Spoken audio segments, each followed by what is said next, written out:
Welcome to the Concentric Home Solution Woodworking channel. If you're new to the channel and you like the video, I invite you to subscribe, hit the bell notification, leave a like and a comment. If you're a regular, thank you for watching and I do appreciate you. In this video, I will be having a little discussion about some tools that I didn't get right on the first try. In other words, I purchased a product and I had a certain expectation of the product. It's mainly accessories, by the way. And it didn't pan out and I had to get something else to replace it. And the reason why it may have not pan out is either it didn't do what it was supposed to do, and or it was very difficult or awkward or cumbersome or something like that. So to that effect. Well, whatever the reason, you'll find out I had to abandon it and go with something else. See you on the other side.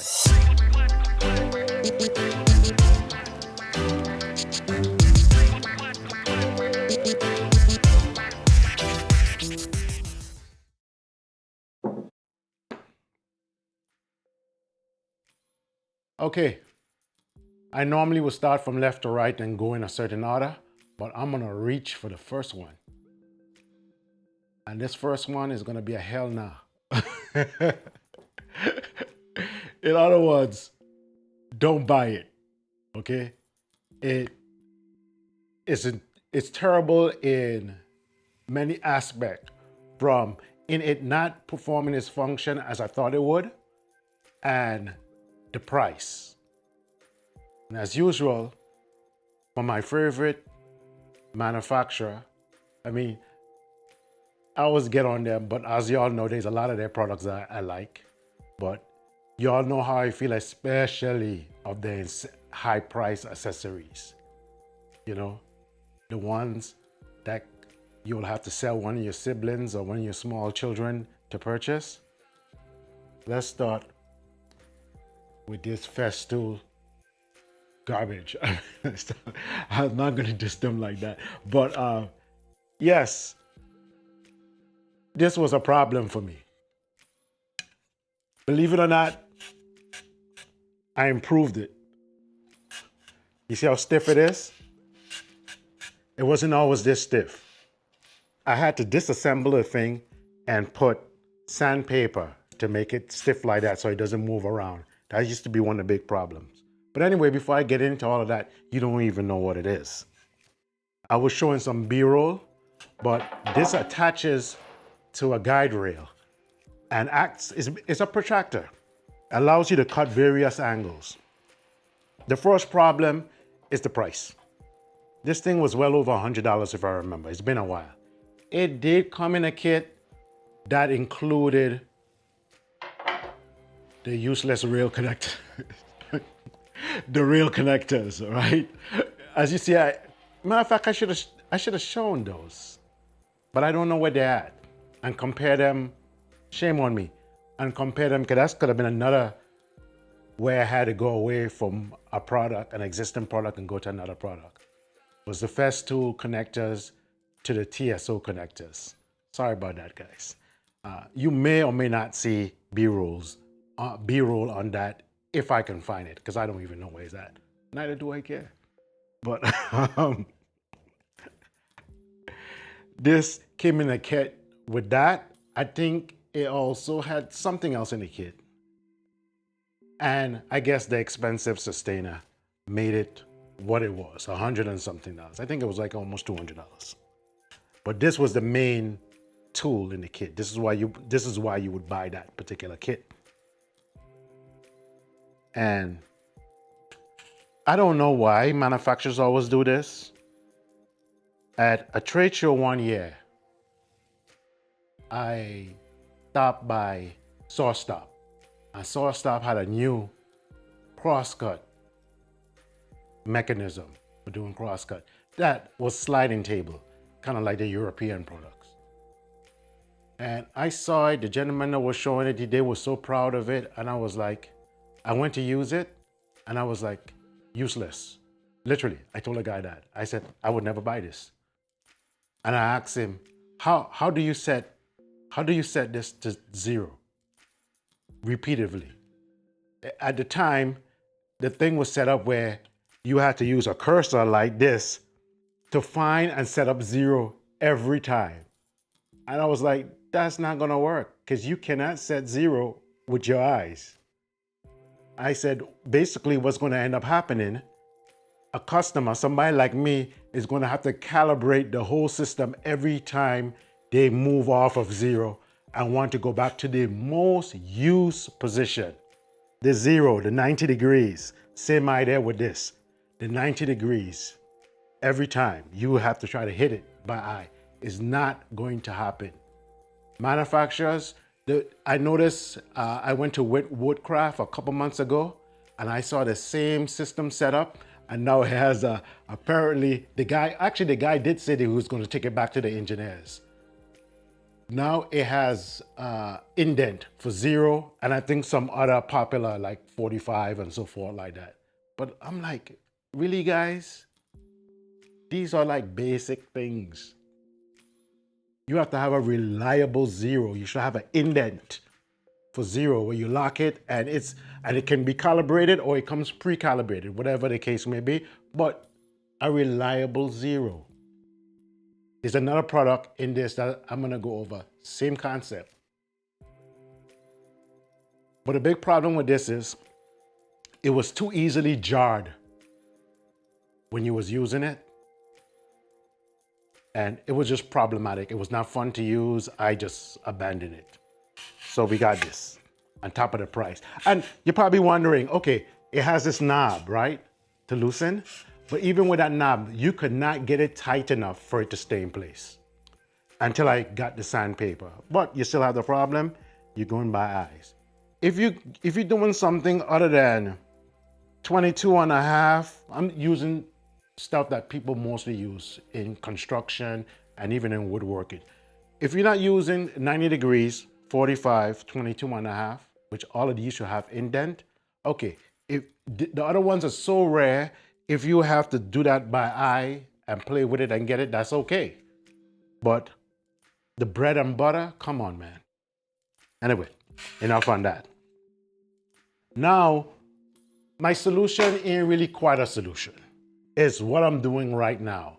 If I need an angle, which I rarely ever need.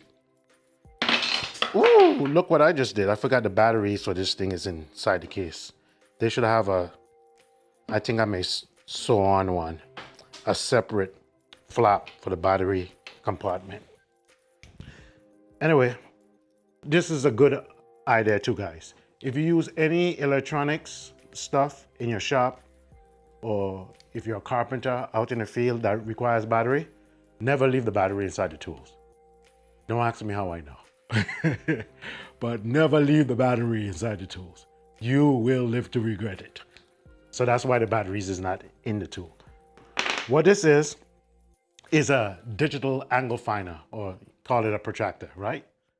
And I would use this, mark a line, and then put the rail to it. If it's a critical situation, I will use clamps to hold it in place. So this is what I use now. I'm considering getting either the woodpecker, which we have a woodpecker product here, believe it or not. That's part of, let's call it my hall or wall or whatever, tools of shame. We're gonna go with that, tools of shame. That allows you to have indents for this particular problem, and it's a protractor head. So between the woodpecker one and the TSO. So I think I've shown this before in my older videos, but it's a digital protractor or angle finder from Bosch. Okay, here it is. You put batteries in here. It's mainly intended for trim carpenters, for doing crown molding, finding angles of walls, because it also have a few tricks up its sleeves which allow you to find spring angles and so forth. Woodworkers don't get into that too much. Basically, you turn the thing on, you wait a second, it has some type of gyroscope or something inside of here. You can hear it making a sound. It zeros, and you can get various angles. Very useful tool. Don't use it that much these days. Let me take out the batteries before I forget. And what happens is you leave the battery in there and it leaks battery acid and mess up. You don't want to do that.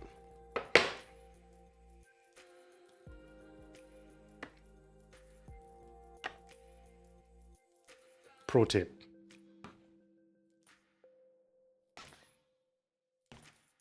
Okay, moving on. Since that has to do with the rails, let's go to the next one. This is from Woodpecker. Y'all know how I feel about Woodpecker, and a shame in this particular one, what I'm about to say. The thing is well built. It is a Woodpecker product in every way. Look at that. Man, this thing must be a 1/4 inch thick. This thing is well made. You see that quality? Heron, this was their, by the way, this was their first attempt at making a real square.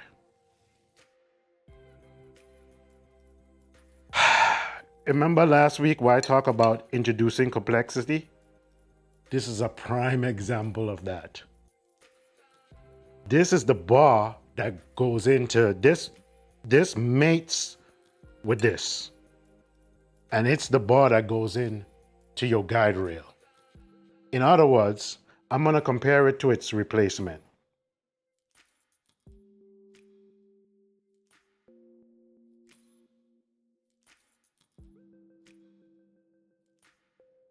This is what you use on a TSO. This and the side of this is how you achieve square, right? And this is the fence. So these two is the part that engages with the rail, and this is your fence for your material. Okay. On this one, I'm not gonna put it together. This is your fence. This is what engages with the material. And this is what would engage with your rail, okay? And let's go ahead and do it. Let's go ahead and do it. Come on, we here. So let's go ahead and give you the full chabang, right? I don't know if I said that right, but hey, I said it. Okay, you're gonna get the whole experience.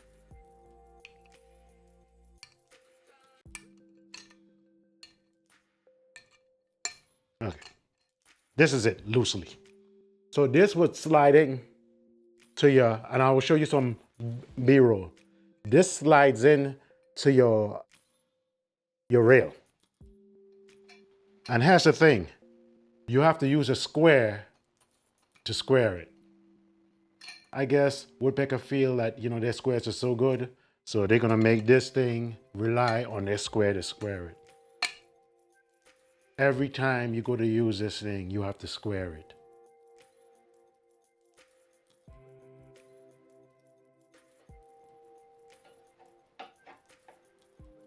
So guess what? There's a reason why this thing looks brand new. After using it like 1 or 2 times, I was like, no.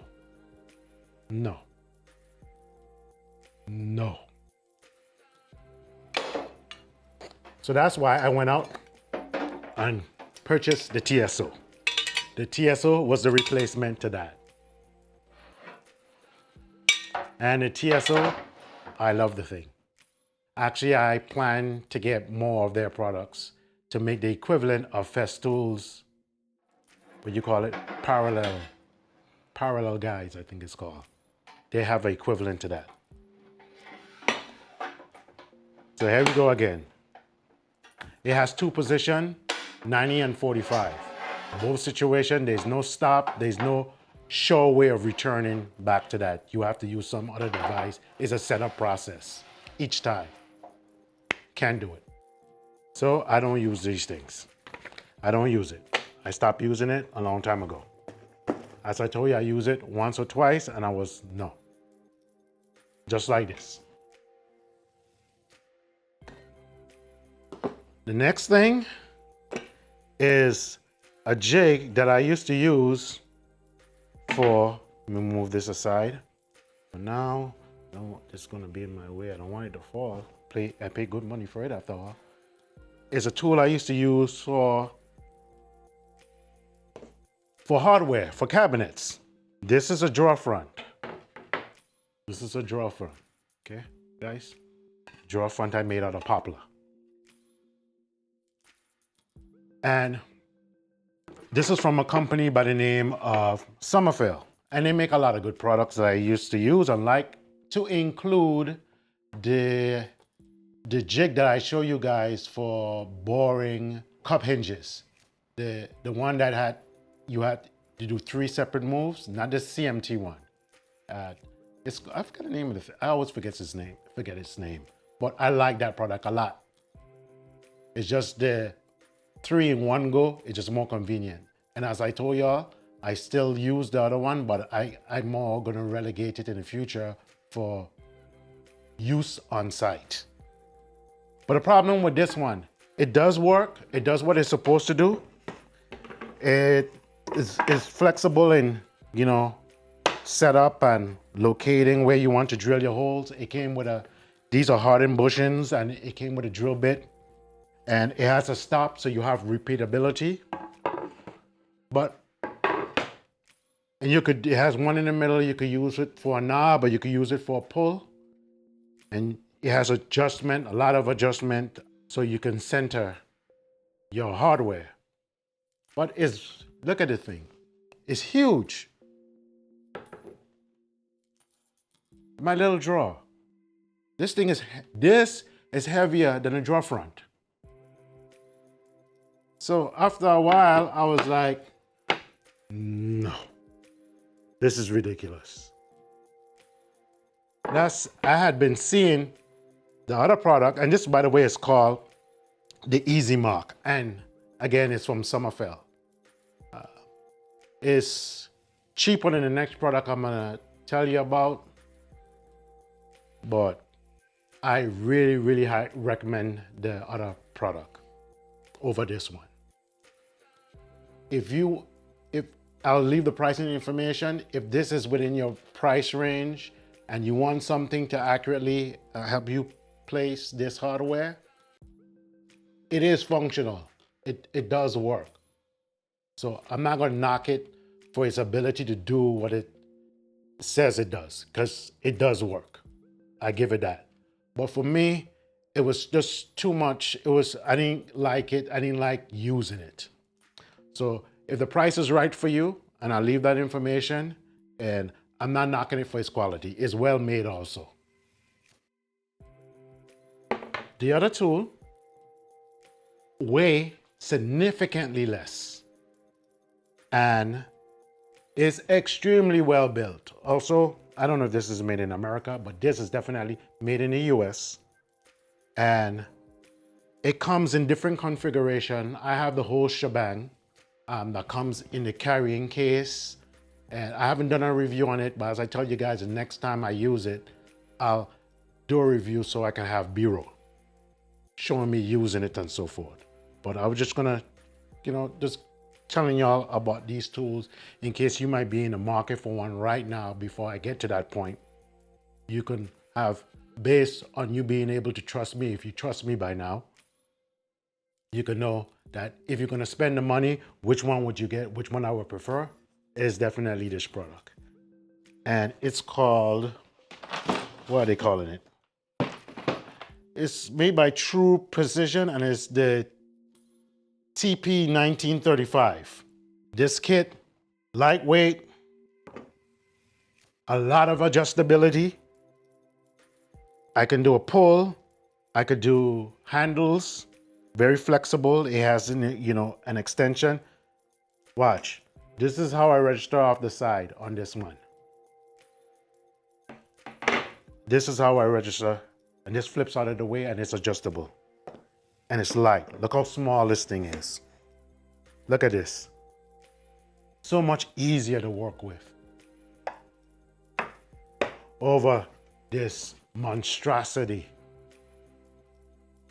So that's why I switched.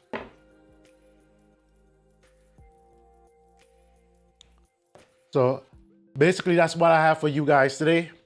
And that's what I really wanted to talk about is I didn't always get it right. Sometimes I buy a tool and I have a certain, and we go through this, is part of being a human. You may have done some research, you may have seen something even demoed and you like it because I spoke about this before, you know, seeing something in isolation or in a vacuum, being presented something without something else to compare it to, it may seem like a good product or it may seem like a great idea until you compare it to something else. So this was a great idea when I first saw it, and it did what I wanted it to do. Once again, I'm not knocking it for being able to do what it's supposed to do, and I'm not knocking it literally, well now I am, for its build quality. It's well built, but I didn't enjoy using it. This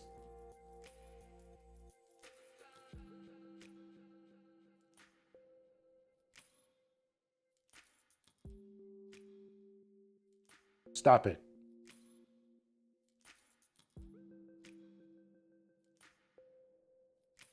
Just stop it. If I remember right, this costs more than this. This uses a battery. This is also made out of aluminum. This is made out of aluminum. This has a battery. This does not. Stop it.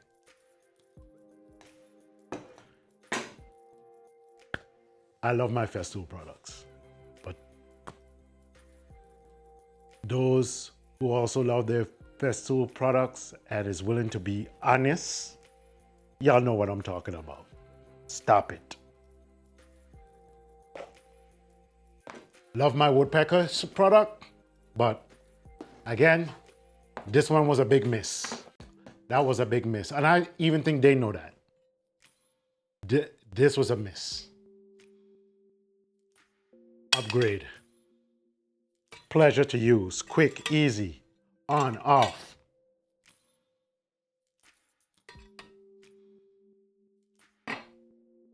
And lastly, again, from hair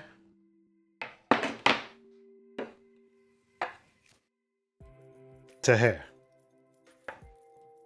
Easier to use, easier to adjust, easier to handle.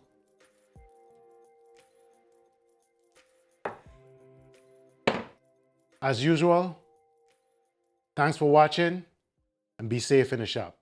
If you enjoyed this video and you would like to be notified when new content is dropped on this channel, like, subscribe, hit the bell notification, and drop a comment down below.